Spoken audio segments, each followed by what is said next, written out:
see a wonderful, beautiful mountain, and I'm not just impressed, I really love it.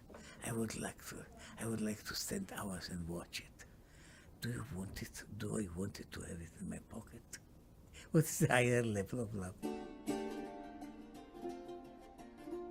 What's the higher level of love?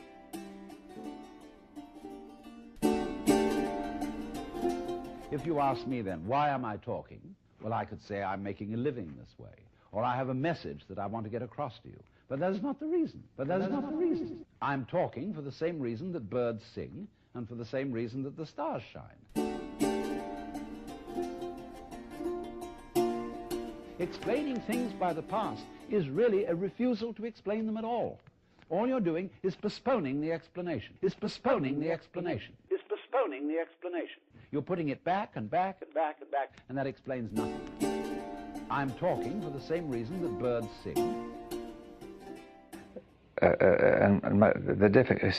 There's some advantages to division in the sense that you can focus on certain questions and give more energy to those questions. But at the same time, it leads to a false division in the sense that things that are really connected are now regarded as disconnected. What's the higher level of love?